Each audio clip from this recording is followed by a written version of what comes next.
Ini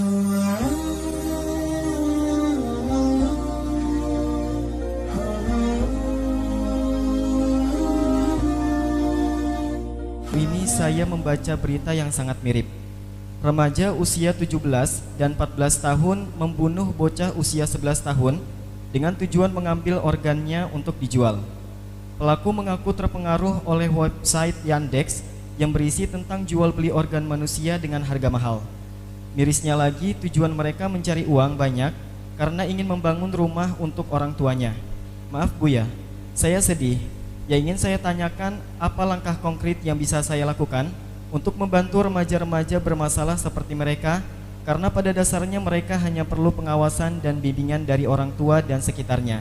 Sementara terkadang ada beberapa orang tua yang kaku, tidak bisa mendidik anaknya, namun juga tidak mengizinkan orang lain ikut membantunya dengan alasan tidak ingin orang lain campur tangan dalam urusan keluarganya. Dan juga bagaimana sebenarnya pola asuh yang seharusnya diterapkan oleh orang tua untuk menghadapi remaja yang bermasalah. Mohon pencerahannya Buya, apa yang harus kami lakukan? Wassalamualaikum warahmatullahi wabarakatuh. Assalamualaikum warahmatullahi wabarakatuh. Pertama, tentang di dalam mendidik anak. Yang pertama, Anda jangan sombong. Jangan Anda merasa bisa. Berhubung Anda seorang profesor doktor dalam ilmu pendidikan. Dan memang dibuat semacam itu agar kita nggak sombong. Maka kita perlu minta bantuan orang lain. Sehingga biarpun seorang profesor doktor, anaknya dikirim untuk sekolah, diajari sama orang. Dan lebih dari itu, faktor kedekatan kadang susah. Anda pun mungkin punya pengalaman ngajari anak Anda ngaji nggak bisa, lebih dulu marah sebelum dia bisa. Karena kedekatan, saking cinta, pengennya cepat pintar begitu. Kalau nggak bisa sedikit langsung marah. Memang kita tidak bisa. Makanya perlunya kita itu tolong menolong. Sadar dulu bahasanya saya tidak akan bisa menyelesaikan semuanya. Dan memang Allah buat semacam itu, hikmahnya biar kita ngerti makna tawau, tolong menolong, dan agar tidak sombong. Jadi cara mendidik yang bagus adalah Anda harus berani minta tolong kepada orang yang punya keahlian di bidangnya. Biarpun Anda punya keahlian, hidup Anda tidak hanya dengan anak Anda punya urusan yang lain. Biarpun ilmu pendidikan pun ternyata bukan untuk mendidik orang saja. Ternyata untuk bekerja mengajar agar dapat duit untuk biaya anaknya juga. Artinya nggak mungkin full untuk anak-anaknya. Baik. Jadi pastikan Anda minta bantuan kepada orang lain. Nah, inilah makna perlunya sekolah dan sebagainya. Nah, kemudian setelah itu ya kita pilih dong di tempat tersebut yang memang ada pendidikan-pendidikan yang lebih sempurna. Ada pendidikan akhlak, pendidikan agama, dan seterusnya itu. Yang agama nomor 1, akhlak juga. Jadi harus kita pikirkan itu pola mendidik anak itu hari ini seperti itu. Pokoknya kalau orang ingin menyelesaikan sendiri, saya misalnya punya ilmu nahwu, ilmu sorof, ini. Kalau matematika kali 1 kali masih bisa deh. Tapi nggak mungkin saya ngajari semuanya. Anda nggak bisa. Nggak usah sok deh. Dengan kesombongan nggak. Harus kita. Orang lain yang menolong anak kita. Maka paling tepat adalah pilihkan tempat sekolah yang baik dan benar. Benar di sini maknanya luas. Tentang rambu-rambunya, aturan-aturannya. Semakin peraturannya lebih banyak berarti semakin rapat pagernya gitu. Kalau peraturannya adalah asal-asalan, longgar, bisa kebobol anak kita. Nah, peraturan itu sebenarnya akan menjadi kebiasaan. Kalau sudah dibiasakan tidak akan berat anak-anak. Rambu-rambu nggak boleh ini, nggak boleh itu, dan sebagainya.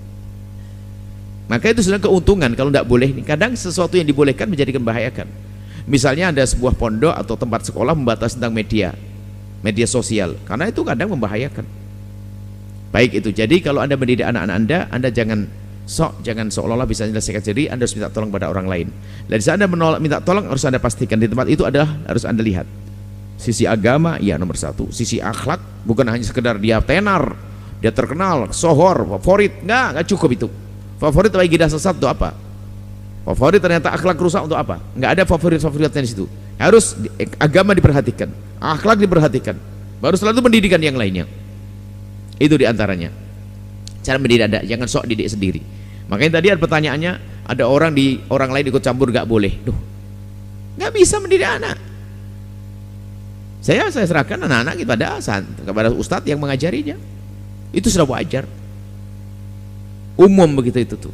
cara hidup itu. Bahkan itu cara yang terbaik memang. Kenapa? Kita tidak punya banyak waktu untuk anak-anak kita, karena kita hidup juga punya ada yang lainnya, urusan dengan yang lainnya, urusan cari nafkah, urusan yang lain. Yang ustadz juga berdakwah dan seterusnya. Baik. Kemudian kita harus paham tentang anak-anak kita, tentang bukan sisi fisik saja. Ini harus kami sering suarakan tentang mengenali anak dari sisi lain, bukan dari sisi fisiknya sehat atau tidak sehat. Ada sisi mental ya dia, psikologi. Ini harus diperhatikan betul. Jadi kalau sudah anak kayak tadi membunuh dan sebagainya, ini sudah ada permasalahan di psikologinya, mentalnya yang harus dibenahi. Dan itu harus ahlinya yang ngurusi. Akan tapi, jadi ada dua model manusia. Anak yang memang sudah rusak sampai membunuh, sampai dia melakukan hal yang nggak benar. Tapi ini kan tidak serta-merta ada mukadimahnya dari apa. Nah ini loh yang harus kita cermati. Rata-rata semua tadi disebutkan dari tontonan video dan sebagainya, termasuk bejatnya moral akhlak. Sampai mohon maaf seorang kakak menodai adiknya itu gara-gara tontonan. Makanya kita harus waspada di sini. Sampai seorang anak sahabat dengan ibunya karena mentalnya sudah rusak, psikologinya rusak, mentalnya rusak karena dulu tontonan. Jadi tontonan kekejaman, kekerasan menjadikan dia meniru, menjadi dia punya karakter-karakter yang ingin membunuh, merusak ini. Tentang urusan syahwat juga menjadikan mentalnya rusak, mukanya kepala tapi isinya adalah iblis. Sahabat dengan ibunya, bapak sahabat dengan anaknya, sampai nodai anaknya ada dan sebagainya. Ini semua adalah masalah psikologi. Makanya ini salah satu ilmu yang perlu disadari. Tolonglah, pokoknya kalau ada gejala begitu, anak anda perlu dibawa ke psikolog. Dan tolong, anda ini orang pinter, bukan setiap anak bawa psikolog itu gila. Sekarang anehnya orang diajak bicara, kita menemukan orang sampai pesen, jangan dibawa anak saya ke psikolog, anak saya maunya gila. Ajib, anda ini seorang insinyur kalau begitu, katanya dokter, anda ini kata berpendidikan, hanya anaknya dibawa ke psikolog saja ramainya setengah mati. Ini sengaja kami singgung masalah ini apa? Ada orang berpendidikan, anaknya punya masalah psikologi, di saat diajak dibawa ke psikolog katanya, tidak, anakku udah gila. Memang anakmu udah gila, ya gila kau. Ini saya sedih banget karena tidak sembuh-sembuh anaknya.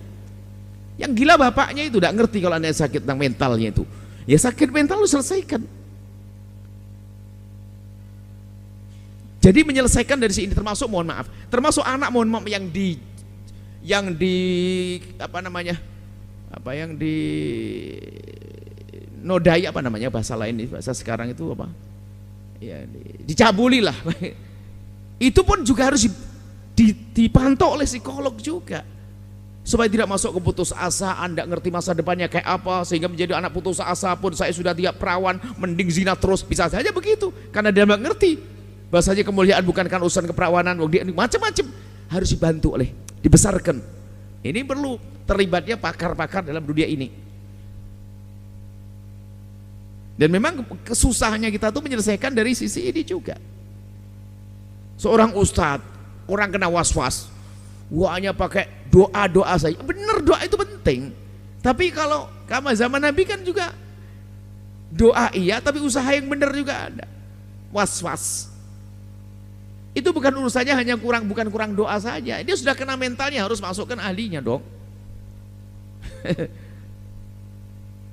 Doa memang iya harus dong, sakit paru-paru didoain dok. Pergi ke rumah sakit ambil doa.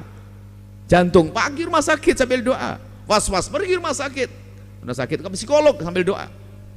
Jadi maksud saya kita ingin menyadarkan sisi ini. Termasuk dalam menyelesaikan masalah, kami dengar bahasanya ada, mohon maaf, ada seorang bapak menodai anaknya, diekspos kemana-mana. Anak ini hancur psikologinya nanti. Jadi jangan sampai kita menyelamatkan tapi sambil menghancurkan, seolah-olah kita menolong, menghancurkan dia. Diekspos di berita mana, lalu bagaimana? Yang penting diselesaikan, harus kita pertimbangkan beberapa sisi.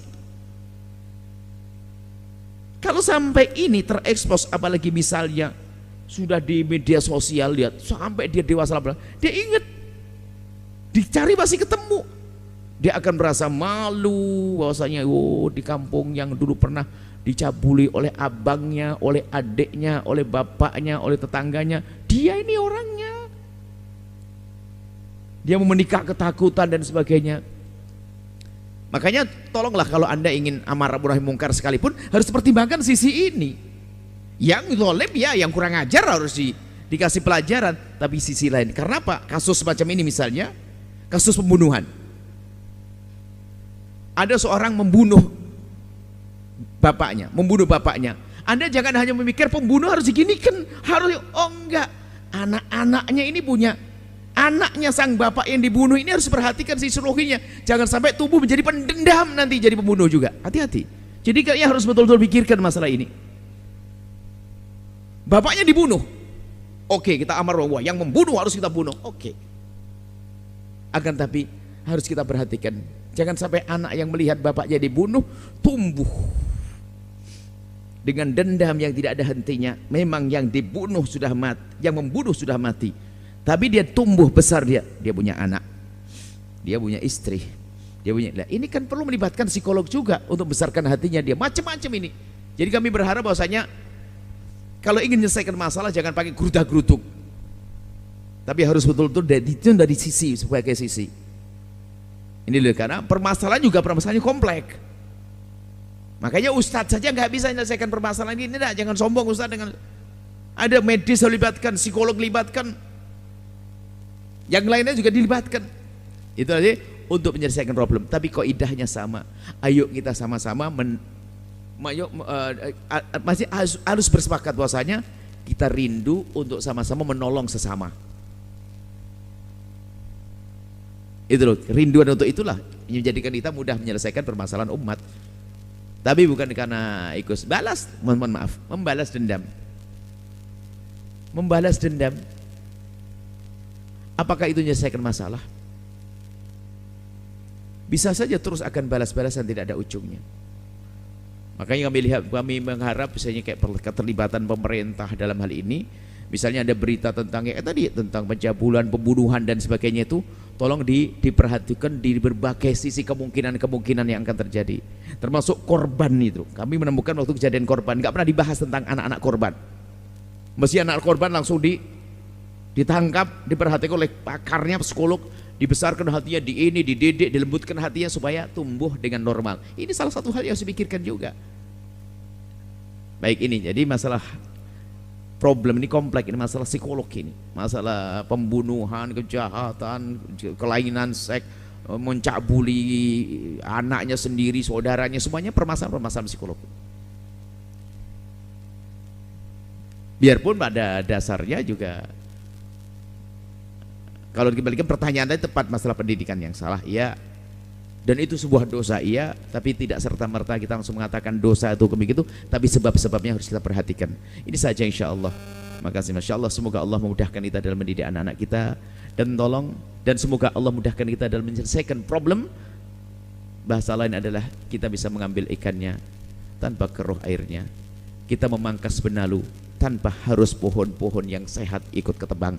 Kita boleh mengancabut rumputnya, tapi pohon padi yang bagus jangan sampai ikut kepangkas. Itulah cerdas. Wallahu a'lam bishawab. Setelah Anda menyaksikan video ini, jangan lupa berselawat kepada baginda Nabi Muhammad sallallahu alaihi wa alihi wa sahbihi wasallam.